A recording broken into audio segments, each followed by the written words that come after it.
Hey everyone, welcome to the Oasis podcast. I'm your host, Miss AJ. Thanks for tuning in.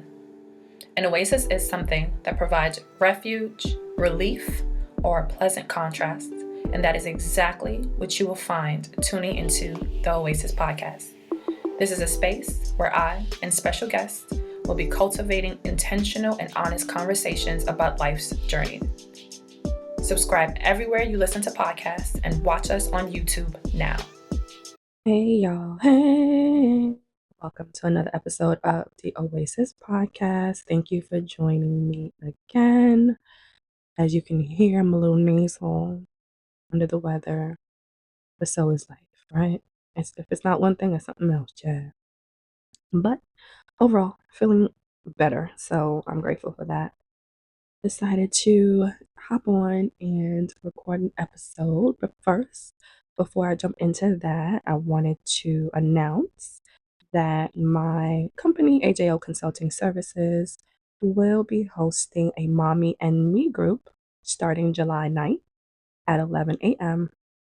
And I would love, love, love, love for all the mommies and soon to be mommies to jump on and join us to have some good conversation, bring the littles. And this is really a space that I wish I had early on in, motherhood. And so I want to curate and cultivate that for other moms. But it's going to be a space that you can show up and be your real authentic self, and that's whether you love motherhood or you don't.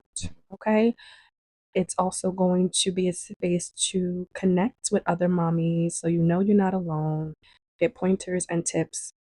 Though I didn't have like an in-person mommy group to join, though I kept looking for them, I didn't find what I was looking for, or the ones, essentially I didn't find what I was looking for. The ones that I did find, they were too white for me, or they just required too much. By that meaning, I just had a baby. I don't want to leave my house. There's certain things I didn't want to do or couldn't do, honestly. And I still wanted to connect with other people, but on a level that was just tame and calmer. And so I want to create that space. So it's definitely virtual. We will have in person, sessions if, the group agrees. Again, I am facilitating, but it's not my group essentially to control. So hopefully we have a good group of participants and we can decide on the who, what, where's, and how. So I'm looking forward to getting that started. I will also be launching a single mommy and me group as well, because the truth of the matter is it looks different when you're partnered versus when you're not.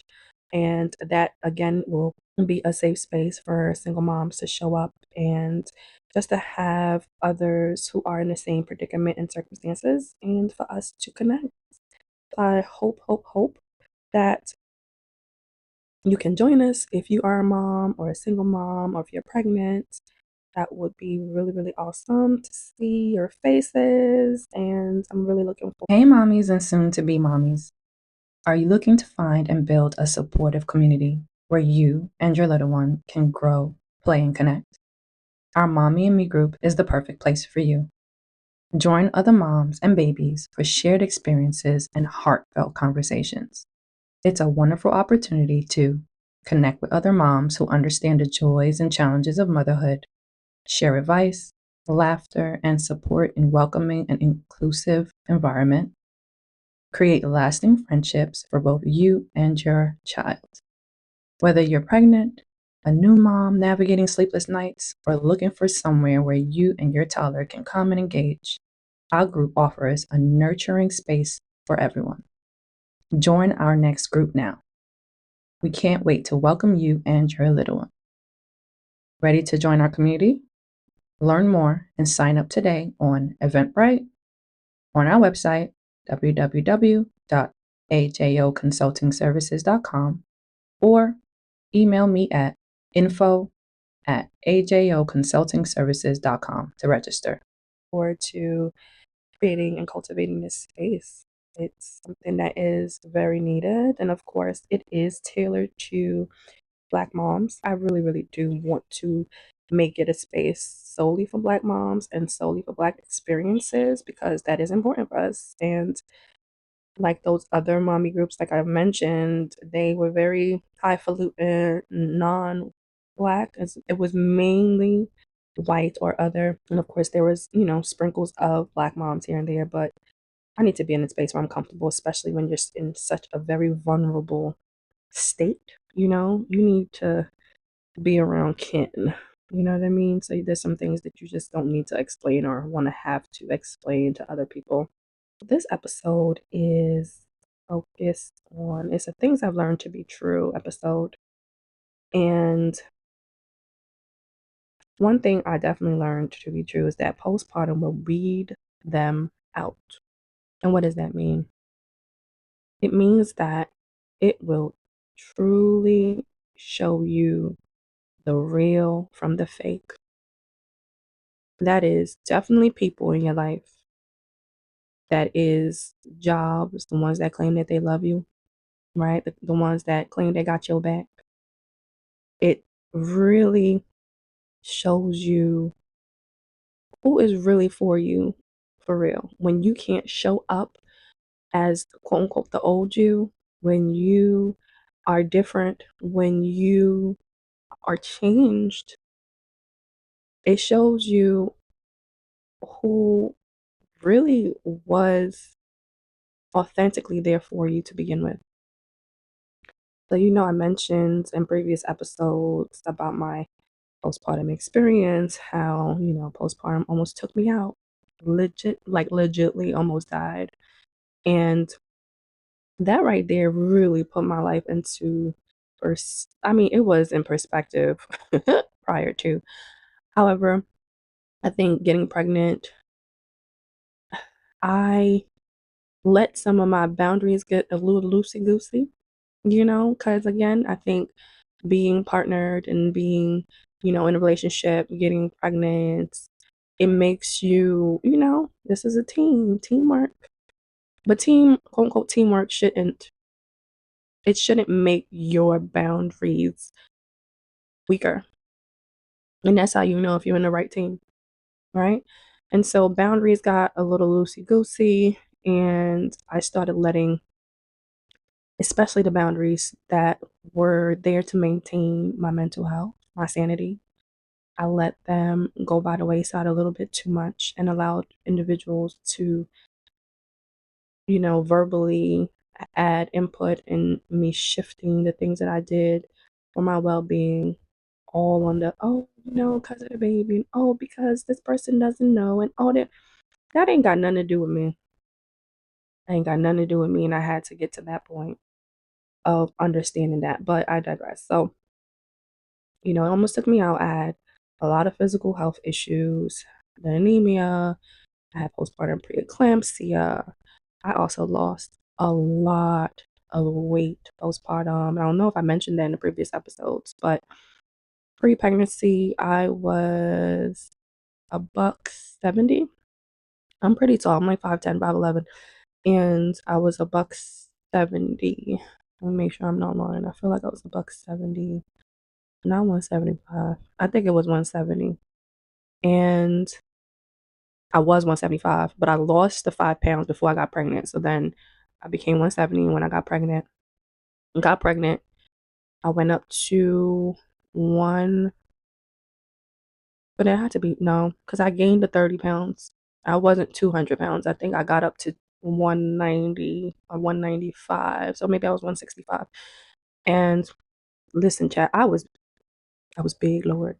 For me and my frame, those who know me, I was big. And especially, I have a athletic build as well. And I've always been an athlete. I'm always pretty active. So to carry that much weight around, it was a lot. But baby, the way postpartum and that baby done sucked the life out of me. I mean, I know a lot of women postpartum are like, oh yeah, I just want to lose this baby weight. And it takes ladies months. And, and I'm talking to the ladies out here, take y'all time with losing that weight. You took it's actually 10 months to grow that child. Don't expect to lose that weight in less than that time. Okay? Let's talk about that. But, well, child, I lost that weight so quickly. And of course, society and people, again, those people who ain't the right people are gonna be like, oh my God, look at you, you lost the weight. Oh my God. But that was an indicator of a problem. That was a problem. Because I was also breastfeeding. There's no reason I'm truly losing that much weight if I'm actually hydrating, if I am properly eating. And I wasn't. And no one, let me rephrase that. The people who should have cared more for me, again, at this time I was partnered, people who were around me regularly, they were not caring about what if I was eating, if I was doing the things that I needed to do for myself. And I'm wasting away. And when you are in the thick of postpartum, it's easy to forget yourself, and which I mentioned, it's easy to forget you need to eat, you need to do this. Because, baby, again, when I had a choice, I chose sleep. Not eating, I chose sleep.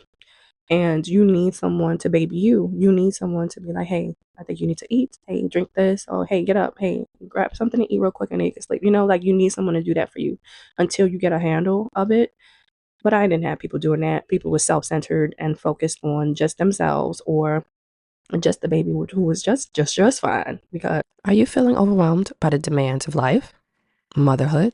At AJO Consulting Services, LLC, we offer comprehensive wellness services that include personalized coaching, doula care, consulting, and personal and professional development to help you navigate this beautiful yet challenging phase of life.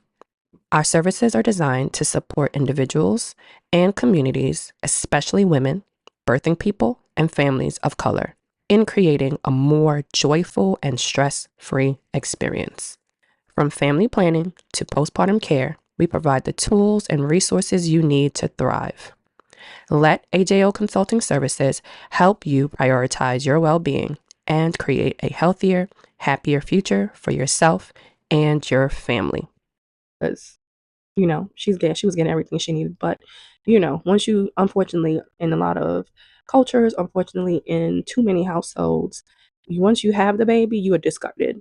And people don't seem to care about you anymore. But unfortunately, that's what happened to me. And yes, my mom and my sister, like I said, held me down and they were sending food, but sending food and me actually eating the food or eating enough food, I wasn't doing that. So I lost the weight so fast. Honestly, again, what I gained the 30 pounds. I think I gained 30 or 31 pounds. And then literally less than 2 months, I lost not only the weight, the baby weight, which was about 30 pounds. I dropped so much weight. Like that first, no, I did, it wasn't even 6 months, first 6 months. It was literally within 3 months of having that baby. I went down to the weight I was in my like early 20s. So now picture again, 5'10", 5'11" frame, and I'm literally like 120 something pounds. I started out at 165, y'all. Went up to 195 and then fell down to 120. That is drastic. That is not okay. I was a shell of a person. And in that time, fatigue, tired. Again, I was anemic and I was trying to figure that out, but I didn't fully get a real diagnosis or really understand what was going on till like later on in the process. But so in that time, going through all these things, outside of my mom, again, bless her heart. Oh Lord, those of us who come from the Caribbean, y'all know when it comes to your weight, they have a way of making you feel very self-conscious about something that bothers you, especially your weight. And so she did notice, but her bringing it up was not enduring. It was like, it wasn't nurturing. It was like, oh my gosh, you're losing so much weight. You need to eat. You need to do this. Ma'am, ma'am, you don't think that I'm trying to do that? And it's like, she wasn't present on a day to day for me, which is something that I do have feelings about, but I talked to her about it already. But I feel like maybe if she was, I would have been better taken care of. But at the time, she was still working. She was not retired just yet. So her just nagging me was not helpful because if you're not here to actually physically help me, what am I going to do? And so during this time, like by this time, again, after a few, I'm gonna say a couple months after having a baby, this is when you start to see who fizzles out, right? So after these couple of months, people go back to their regularly scheduled programming, and they might, those who really rock with you might hit you up and be like, hey, how you doing? Whatever the case is. They might show up here and there, or if you, contact them, they'll show up for you. But for the most part, people went about their business. And so those who were around, those people ain't give a fuck about me. And that's just what it is. I truly feel if someone cares about you, they truly love you, they're not going to look at you and see you wasting away and do nothing about it. They're not going to do that. Like, there's no way. And that's just how I feel about it all. The people around me who were left didn't care. And those who cared, they weren't around me every day enough to do something to really help me. Because when you're in those moments, you need someone to hold your hand. And I didn't have anyone holding my hand. I was literally struggling through caring for a newborn and then trying to get my life together. Like, I had so much stuff going on, and it was just a lot. It was just so much. So for those of us who have gone through this experience, meaning having a child, you know. Like I said, give you a couple months. I'll even be generous and say, give you 6 months. That's way too much time. But I'm going to give you 6 months. And by that 6 month point, you're going to look around and realize that clique, that fam, those girls, your homie, them niggas, they not real. Why? Because you can't come out and chill like you used to. You can't chat and be on the phone like you used to because you tired. That's one. Two, if you get a down moment, you really just want to rest, or you want to eat, or you want to get some fresh air, you want to wash your ass. Like, it's just, you just are literally focused on your bare necessity, your bare needs. You are focused on the lowest tier of the hierarchy of needs. And you're not really focused on socializing. You're not really focused on what, you know, that part of yourself that you do need to cultivate. You do need that, but it takes some time to kind of get yourself into that space. And if you don't have a real good support system, it's easy for you to really isolate yourself when you do become a parent, or when you become a mother. And by now, those of you who've experienced it will see. You'll see. Those coworkers, I was like, oh my God, you have a baby, and this and this and this and this. They don't even call and check in on you. They stopped doing that. They been stopped doing that, especially them coworkers. Oh, child. That job that was like, oh, take your time. You get back when you need to. Yeah, they either calling to pressure you to start work again, or when you're trying to get an accommodation, when you're trying to be like, yo, I'm willing to work and I want to do XYZ. How can y'all work with me? They're like, oh, well, no, eat. They're giving you all kinds of runaround. They don't care about you. They don't care. Like, you're literally a different person. Your brain chemistry has literally changed. Your body is something that's not even yours anymore. And on top of that, you got to take care of a whole human being. And then on added layer of that is now, okay, finances. If you're lucky, you have some money stashed and you don't have to worry about it. But a lot of people, that's not the position that they're in. And so having this added pressure is so stressful in a time that is already so stressful. And then they're wondering, oh, why women are dying? Why women are depressed? Why are they anxious? Why are they doing harmful things to themselves and, God forbid, their children? Why are they full of rage? Why relationships after having a baby are kind of going by the wayside, are ending? Because people do not care enough about women and what we go through.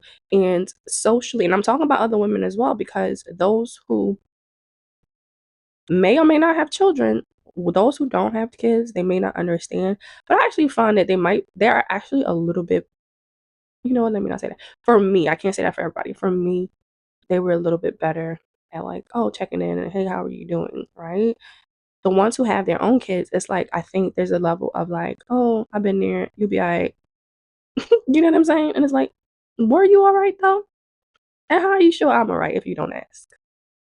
And this is, though, a great, great time to take an inventory of your life. I know it might feel like a high stress time, but I say after the 6 month mark, I think 6 to 8 months, you're not fully yourself yet, but you start to see the light at the end of the tunnel. Like, you're not quite there yet, but you start to see the light.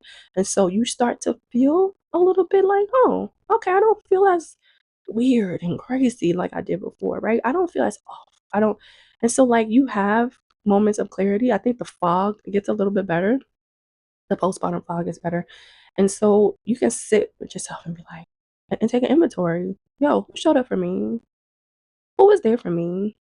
Who do I want to continue to be in my life and in my child's life? And you'll be so surprised at the number that it started at versus the number it ends at. Because let me tell you something. People, a lot of people, I'm talking about grandparents, I'm talking about your partner that you chose to have that child with, I'm talking about your friends. People will show you who they are after, especially after you have a baby. There's other moments in life when you see people's true colors. After having a baby is one of them. Well, pregnancy and after having a baby is one. When somebody close to you dies, and when you get married, and I'll add another one. If and when you embark on like a new venture, a business or something like that, you'll see who really rocks with you for real. You'll see people's true colors for real. And when you see them shits, believe it. Don't try to figure it out. Don't try to make sense of it. Drop them exactly where they at. It ain't your job to figure out why people doing what they doing. What your job is to think, how does this make me feel? Is this something that I can live with if this person continues to move this way? Can I forgive the person for the things they did because I want them in my life? These are questions you need to ask yourself. And if you really feel that, one, if they haven't even been present and your life hasn't even changed, that tells you something right there, right? That means you probably don't need them moving forward. But if you really feel that person should be in your life, okay, have a conversation, see what they do, see how they move. But the reality is, a lot of times people going to talk and they're not going to do nothing. They're not. They expect you to contort and to shapeshift around them.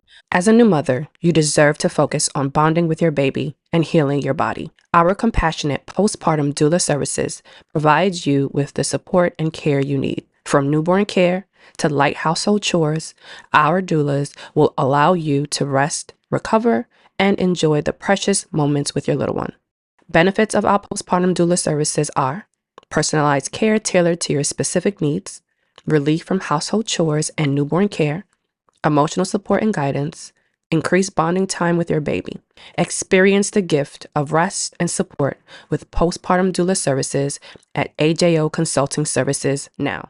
Versus them being understanding that you have gone through a huge life change and that they need to be flexible for you. And God willing, if they go through something similar, that you will show up for them in that way. But no, people are selfish and they're self-centered and they want to take things personally and they want to think everything is about them. And so instead of putting themselves aside for a little bit to show up for someone just for a while, it's not going to be a lifetime that you're going to be in this space. And all truth, by that first year, after the 12 months, you're more than likely going to be somewhat back to yourself. It still takes a little time before you really truly feel like you're back to yourself, about 18 months to 2 years. But after the first year, you can kind of be like, oh gosh, yes. Okay, you're like 50% there, or maybe a little bit more than 50% there. If they can just hold on for you till then, you'll be fine. And I know some people are like, oh my gosh, a year, oh my gosh, a lot of time. Is it though? Because a lot of y'all be at these terrible ass bad jobs for years. And y'all stay there every day and complain, but y'all still show up, right? Some of y'all be in these terrible ass relationships and with these people back and forth for years. And y'all still show up when that person call, you go running. So you saying you can't do that for somebody you love? And that's the point that I'm making. If someone can't do this for you in this moment in your life, they don't love you. Despite what the hell they say to you, what they're showing you is that they don't love you. Don't let them tell you anything otherwise. And I truly, truly feel that way. It's point blank. It's very simple. Don't go by what people say. Go by what they're doing and showing you. And an added thing to remember is not only are they showing you this, they're showing your child this. Do you want your child around inconsistent people, selfish people, people who don't care about you, but they want to be so invested in their child's life? That doesn't even make sense, because you and your child, that is your child. That is your life for a very long time. Until that child can start functioning on their own. And even then, you're still a very big part of their life. So if they think in their delusional mind, oh, they want to be in this child's face and show up for them and then not show up for you, absolutely not. Absolutely not. Absolutely not. That's how I truly feel. But like I said, those postpartum times, those first few months postpartum, you're going to see and hear the wildest thing from people close to you, strangers. Believe me when I tell you, do yourself the favor and take them scissors out and snip, snip, snap. Snip, snip, snap. Because it will be so much better for your mental health if you do it sooner rather than later. And I wish I did a lot of things sooner rather than later, to be honest. I have to trust that everything happened in its own divine timing. And I know that now in hindsight, but it's also a part of me that's like, damn, I could have been so at so much more peace if I did some things earlier, if I cut people off earlier, if I put my boundaries down earlier, if I had people out my damn house earlier, if I had people out my face earlier, if I started checking people sooner, I would have so much more peace. So much more peace. And so this period of time, what you see is the truth. Someone who truly wants to be in your life, and even if they messed up, if they truly want you to be in your life and like, damn, they dropped the ball, because sometimes we do that, right? Sometimes we do, we human. I'll give you that. Sometimes we do things and that was not our intention. But someone who truly wants to be in your life, they will be accountable for what they did. You know what? I did do such and such, and then there's gonna be no but. Oh, and you, and there's no tit for tat. No, I see where I effed up. I was wrong, and then they're gonna repent, and that's the piece people don't understand. They think, oh, an apology is sufficient. Apology is just the tip of the iceberg. You then got to be accountable, and then you have to be repentful. I don't know if that's a word, but then you got to repent. What does that mean? Repentance means I see that I've wronged you, and I am going to do what I can to regain your trust. What is it? You can ask the person what it is, or you can think, damn, where did I drop the ball at? Okay, so where can I pick it back up? But again, don't y'all sit here and stab somebody and then ask them, oh, can you help me sew you back up? That's wild. Depending on what you've done to that person, you may not be able to ask them with what is needed to fix it. Sometimes you just may not. So get creative. Ask around. Google. There's so many resources that you can find out and start. And it doesn't mean, oh, I tried once and I tried twice. Oh, that's it. No. Because guess what? Your things that you did were lasting, and they lasted over a period of time. So don't think you're going to try once or twice and that's going to be sufficient. No. If you truly want to be in that person's life, you're going to do what is necessary. And I don't mean to stay there and then be abused and mistreated by somebody. That's not what I'm saying. I'm saying is you're not going to do something, one nice thing, and then that person, now y'all besties again. No. You're not going to show up one good time and then, oh yeah, our conversation should be cool again. No, that's unrealistic and that's not real. Because the truth is, during this postpartum period, hurts hurt so much deeper. The harm done during such a vulnerable time cuts so deep. The trust that you have pretty much diminished. It's going to take way more work to recreate than at any other period in your life where somebody might have did something to mess up your trust. Because at this time, not only did you do this thing to me, you did it to my child. And that just hit different. And especially, like I said, if you had a very complicated postpartum and then that person didn't show up for you knowing you could have died, nah, homie. For me personally, you either coming and going hard or you can go home. And The reality of the situation is some people, I'm never fucking with you again. I'm just not. And never is a strong word. I don't like to use absolutes, but in this case, there's some people I'm never fucking with again. You show me exactly who you are. I would never trust you to a certain capacity ever again. Never. Never, never, never. And those of us who have been through it and you feeling this way, don't feel bad.